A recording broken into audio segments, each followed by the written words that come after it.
Welcome to The Perspective. I'm Nate G, alongside my main man, brother from another, C Towns. And y'all know that we got to get into this NFL Week 8 predictions. First on the slate, first game on the slate. London. Eagles versus Jaguars in London. Now, I have the Eagles winning this game, 24-10. The Jaguars have the number 2 defense in the league, even though they gave up 40 points to the Cowboys in Week 6 and gave up 30 points to the Chiefs in Week 5. They gave up. What's so crazy about this stat is it's so telling of how far they've come defensively, as far as on a downward trajectory. Bro, they gave up 30 plus points all of last season, and they've already done it.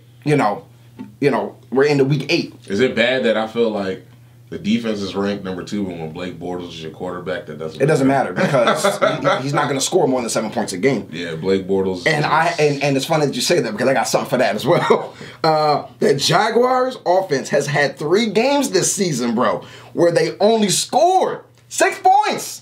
One of them was to Tennessee, a team. 9 was they ended 9-6. Yeah, a team that my Eagles lost to, which is still mind-boggling to me. Bad. I still don't understand that game. I never will understand that game. I can be 80 years old and I'll still be haunted from that game. Us losing against that team. I don't care how badly injured we were. That in Tampa is. Yeah, I'll be 90 years old and still pissed off.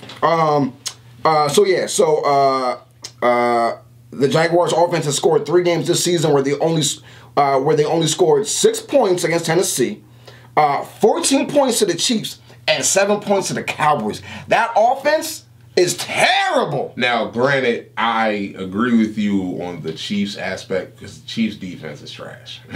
What happened? The Cowboys' defense is actually good, so I'll give it a pass on that. Now, for my prediction on this game, I really hate the Eagles, but I don't see them. We hate you too. I don't see them losing this game. No way.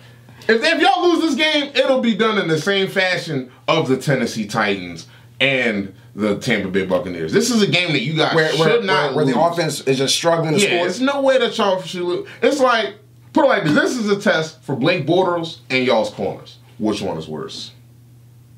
Like, to me, Blake Bortles is worse, but y'all corners have been. It might be a tie. It literally might be a tie. The corners have been tapped now against the Giants. They looked good. Again, I know. Again, it's the worst team in the league. but you know what? I was really hard on my Birds going to Carolina and winning that game. They were killing you, and that's fine. I'm sorry, but what I've seen from my Birds. Up until that Giants game, as what everybody else has seen. A team that has looked nothing like they've looked last year. You know what I'm saying? But with that being said, I feel like they're going to go into London and win this game because Carson Wentz has been playing out of his mind. For somebody who who tore 2 ligaments in their knee last year. You know what I'm saying? He's looking, like the old Carson Wentz. Like now, the one thing I want to see from Carson Wentz, the only thing that I want to see him more is I've seen him be hesitant when there's been open field. He'll hesitate to run. When last year he was gone from the jump, he was out. Gone. Because to me that's smart though. I like that. And also, he has to get comfortable with his knee. I don't think he's not comfortable with his knee.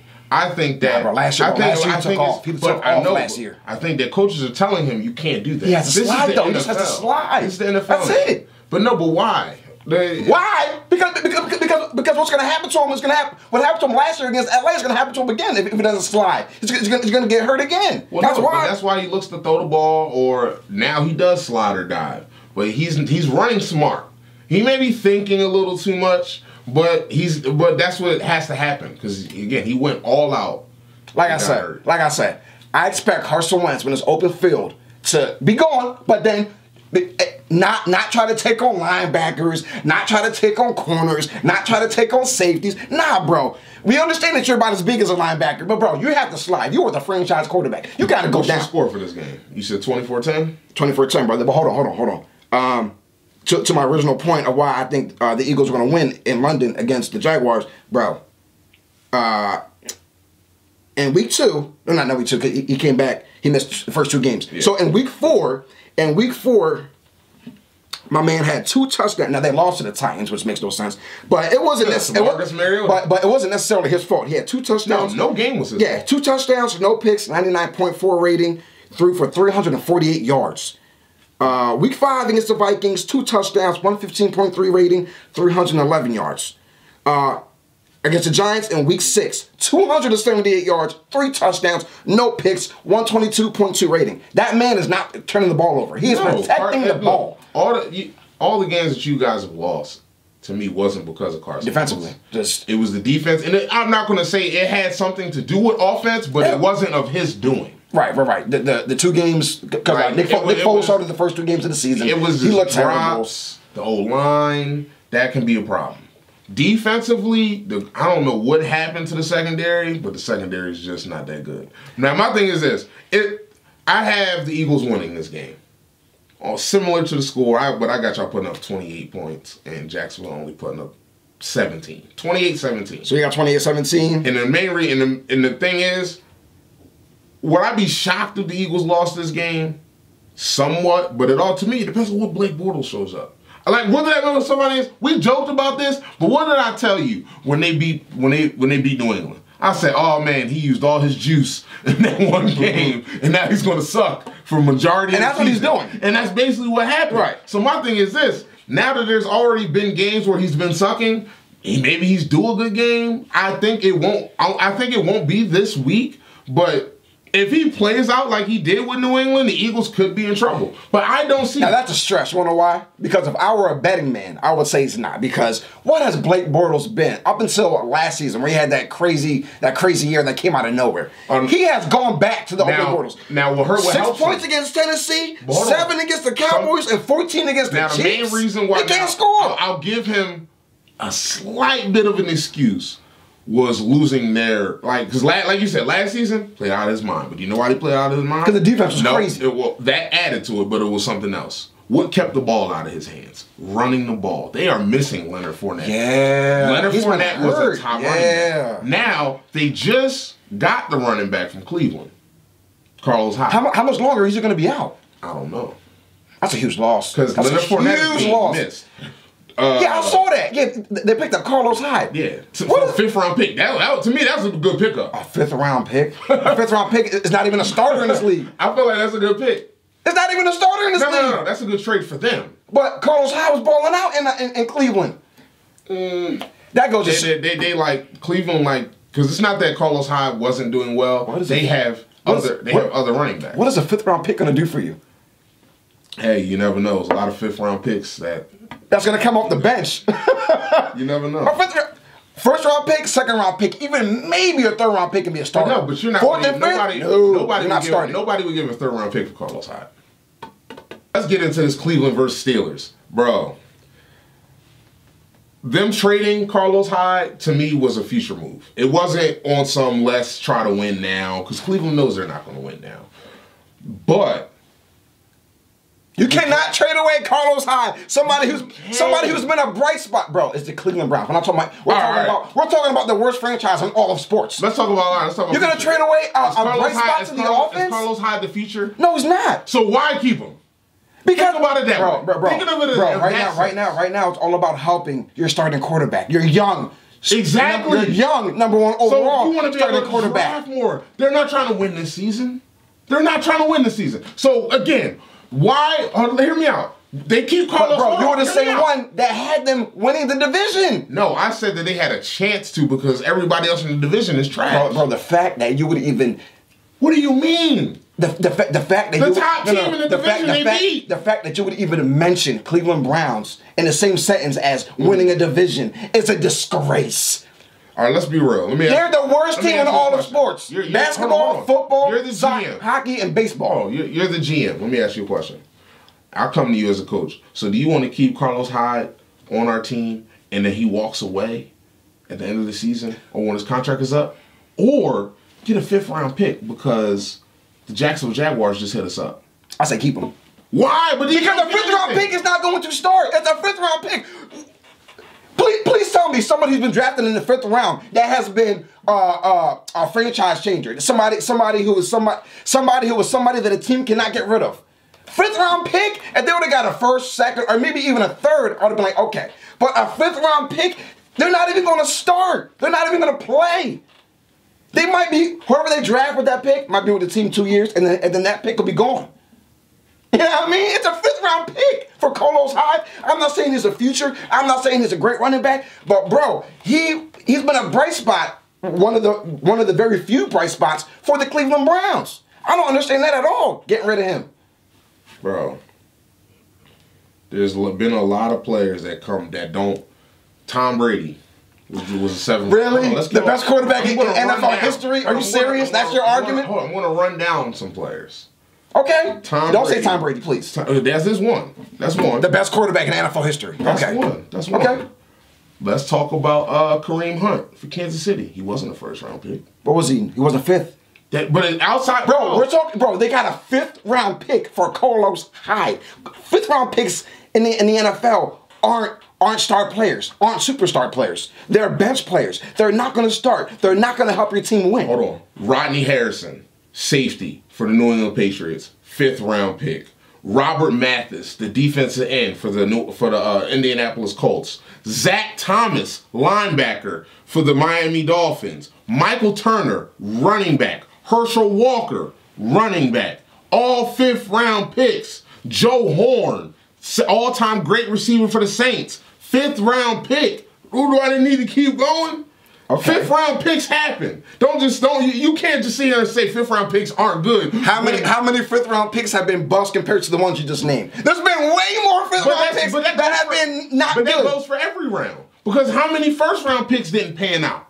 I know, but come on, bro. Given the circumstance. So hold on. You don't want to take that chance to get something great and just keep Carlos Hyde when we're not going to win with him?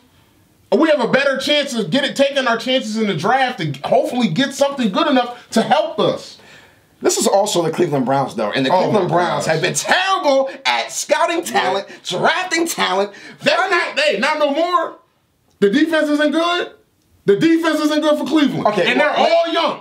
Let's see the Cleveland Browns. Oh my God, bro! It's not even proven, bro. Bro, the Cleveland Browns are 2-3. They're last in the division. So yeah, there's young players, promising players, but are they winning games? No. But nobody expected them to go to the Super Bowl this year. It's all about an improving year. Let me give you my pick. So my thing is this: who you have winning between the let me, Mr. C Towns. Let me give you my pick on this game, okay? Let me give you my pick, Mr. C Towns. All right, so I had the Steelers winning this game, 28-14. It's good. Blasphemy. It's good. It's gonna. Steelers defense is trash. It's gonna be a hard-fought game because it's a divisional game. You know what I'm saying?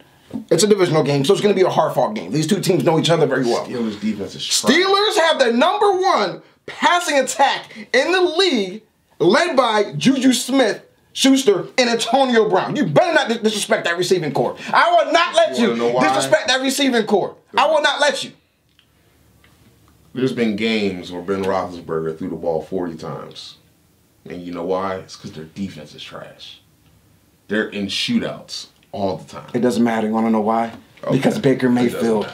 Okay. I'm not even done yet, bro. Baker Mayfield is not playing all that well this year. He's not, bro. He is. I'm not done yet. As well, Steelers have the #1 passing attack in the league, led by Juju Smith and Antonio Brown, as well as the #5 overall offense in the league. What stops a high-flying offense like that? Keeping them off the field, right? Cleveland is ranked 5th in rushing.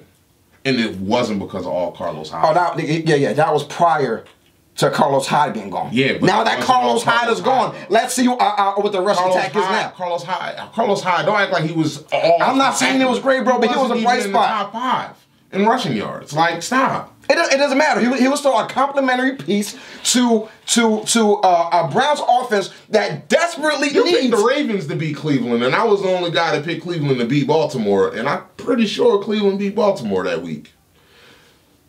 Don't be wrong again. I won't. Don't be wrong again. Because you sounded just like this when you were like, Cleveland can't do it. Baltimore's going to win. Baltimore was balling. They were. Wasn't that like a low-scoring game? Wasn't that like 19-16? I think it was. Yeah, it was like I said, like you never when two teams come together and play in a divisional game, it's so hard fought. Put it like this: I'm not going to say it's a toss-up. It really is. The Steelers have a greater chance of winning. I'll admit that. But if Cleveland can just run the ball, if Nick Chubb can finally step up, Baker Mayfield take some pressure off him because Baker Mayfield is having to do a lot. That's why I'm not going to say he's playing bad. He's having to do a lot.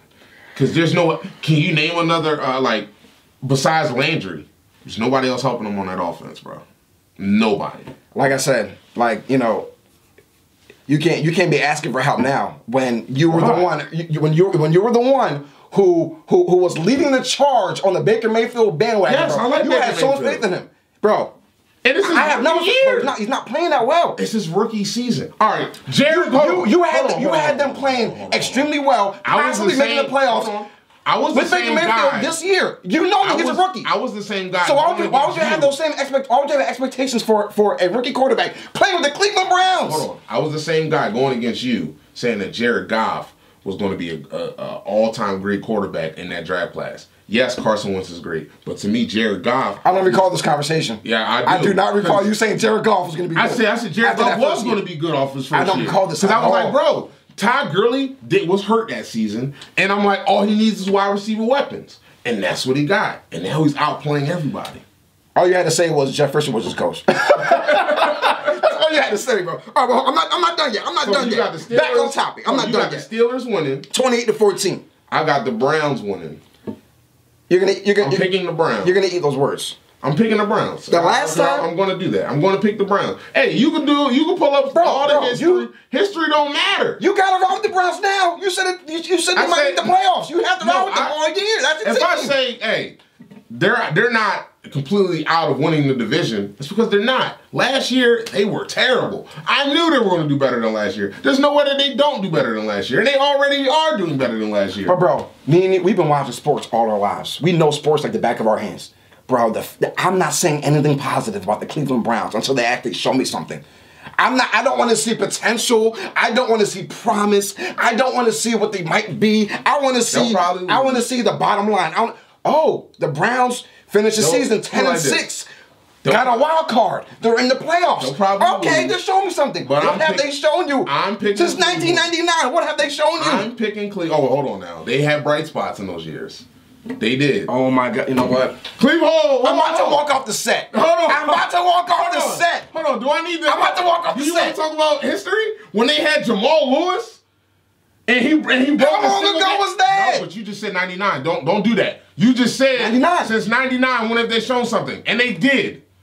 Don't act like they did. Jamal Lewis from Baltimore. They had Jamal Lewis when he broke the single game rushing record. What year was that? On Cleveland. What year was that? I don't remember. Was it 2001? 2001? I was like 2 years old. Oh, that doesn't matter. You just said 99. You brought up history. You can't get mad at the history I brought up when you bring it up. Don't do that. So you're really going to bring back something from 17 years ago? I'm answering you. But bro, I answered your question. You did, but the point that I was trying to make, okay, wow, yeah. Every team has had one or two bright spots within a 20-year period. But you brought it up. Bro. You can't get mad at when I answer a question when you're wrong. You're backing the Browns. Yes, I have the Browns winning against the Steelers. It's making you look bad because you have to ride with them. They've been terrible. I'm not even done yet. Let me continue. You said your score. Let me say my score. I got Cleveland winning this game 31-28. That's my score. 31-28. You're disrespectful. You are a disrespectful analyst. How dare you? How dare you come on this set and predict the score like that against a Browns team that's struggling? That's looking like the old Browns. The Steelers are struggling too. They have a better record. No. Look, forget the record. They're 3-2. I just told you that they have the #1 passing attack in the league. They have the #5 overall offense. Bro, Baker Mayfield in weeks 4, 5, and 6 has a total of 4 touchdowns and 5 interceptions. He's thrown more picks than touchdowns in the last 3 weeks. And that's who you got going to Pittsburgh and beating Big Ben, Juju Smith, Antonio Brown, and James Conner. Are you serious? Yes. You're disrespectful, bro. You're disrespectful. That's who I picked. He's been extremely underwhelming his last couple starts, and that's going to continue in Pittsburgh Sunday afternoon. No. In Week 8. I rest my case here. There is no resting. I rest my case here. You picked Cleveland to lose to Baltimore, and Cleveland beat them 12-9. And that's my fault. You want to know why? Because what I just said just now. It's a divisional game. It doesn't matter what. And that's what I'm saying. So why are you shocked that I'm picking Cleveland again? Because they've been struggling the last 3 weeks. And let's talk about this. Because they've been struggling. When they played Baltimore week 4, Baltimore's offense was looking real good. Flacco was looking like the Super Bowl winners quarterback that he was. Yeah, he was. And what happened? Cleveland's defense stepped up, shut them down to 9 points. But is that defense going to travel though? Yes, it's a division rival game. Again, the Steelers are more likely to win. But me, I'm still picking Cleveland because I like Baker Mayfield. I do. That's just me. He's hasn't been doing nothing crazy since he became the starter. I mean, so that's a perfect segue. Let's go ahead over now. Baltimore at Carolina. To me, it all depends on which Carolina team shows up. And it's 50-50. It's about who Carolina team shows up. Is Cam Newton going to show up or is not? Flacco going to show up right. or not? Like, you have 2 inconsistent quarterbacks playing right now. For this season, yeah. And what's crazy is they're both top 5 in defense. Yeah. So, I don't... But you know what, bro? I got to give the slight nod. To Baltimore. You want to know why? Why? I got the Ravens going into Carolina and winning this game on the road 24-14. Oh, 24. That's crazy. You think Carolina's only going to score 14 points? I do. You want to know why? You're crazy. The Ravens have the #1 ranked defense in the league.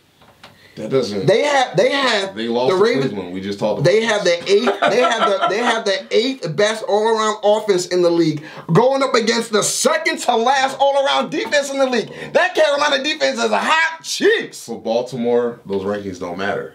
I just already gave you an example of them losing to Cleveland 9-12. It's a divisional game.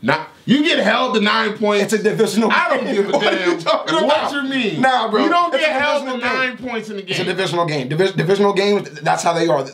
Everybody knows each other. It's hard fought. It's a divisional game, so you have to win that game. When's the last? Me and you. You play everybody in your division only twice. Me and you love the NFC East. Yeah. When's the last time an NFC East team? Repeat it? No. When's the last time an NFC East team held another NFC East team under 10 points? I'm not sure, but it's been a while. It's been a while, but bro, it's still like divisional. But bro, that's my point. Divisional games, you never know. You play twice a year, so those games you have to win. 24-14 Ravens. Nah, I got 28-21. And bro, Carolina. And bro, the Ravens have the 8th passing game in the league, going up against the 4th, the 2nd to last passing defense in the Panthers as well. Well, it's because also too, their safety Reed is still getting adjusted. He was just signed 3 weeks ago. Well, he better be adjusted by the time we get rolls around. I got Carolina. If he's not adjusted, what my prediction is going to happen? The Ravens are going to go into Carolina and beat them up. After Sunday, we're gonna do this again, and I'm gonna be like, who's right? Like always, this guy. Nah, you're definitely facing a couple losses. You're facing a couple losses in Week 7 and Week 8. You're facing a couple losses. Oh my gosh, here we go. You are. You are. McCaffrey and Newton, it's going down. I got faith. I know you saw, and I know all our viewers and all our fans saw what happened in Week 6 against Tennessee when Baltimore went up against Tennessee. I know you saw what happened to Marcus Mariota in that offense. It's Marcus Mariota. But what happened to Marcus Mariota, and what happened to that offensive line? What does that matter? What happened? Tennessee sucks. What happened? Look, just because your Eagles lost to Tennessee, don't boost what Tennessee happened? Like that offensive line got destroyed. Marcus Mariota got sacked how many times? Not 1, not 2, not 3, not 4, not 5, not 6, not 7, not 8, not even 10 times. He got sacked 11 times. 11 times? That's unheard of. It was against Tennessee. The Ravens, bro, that defense just because is crazy. The Eagles lost to Tennessee. You're not allowed to use Tennessee. Oh no, I'm not. I have not considered that into my equation at all. But I'm just saying, you can't. That automatically goes in there. You can't sit here and talk about a team that sucks. Tennessee sucks. They won a game 9-6. I'm not even sure why I'm even talking about Tennessee. Because you brought up them. You can't use that for an example. The Titans are trash. Bro, I've been making points about how great the defense is for Baltimore this year. Everybody's defense looks good against Tennessee. Except for the Eagles. But every other But we're talking about who's going to win this game between the Ravens and the Panthers. And I just brought Tennessee up. Yeah, you brought them up for an example. It's a bad example. No, it's not. Carolina, the Ravens defense. Why? Everybody else has stopped Tennessee. Except for the Eagles. The Ravens have the number one defense in the league, bro. What don't you understand about that? The numbers don't lie. The Ravens have the number one defense in the league. Numbers don't play. Cam Newton. Numbers don't run. Cam Newton is not going to know what to do up against that defense. He's not going to know what to do. It's in Carolina. Cam Newton is going to look like a deer in headlights. It's in Carolina. Yeah, I know.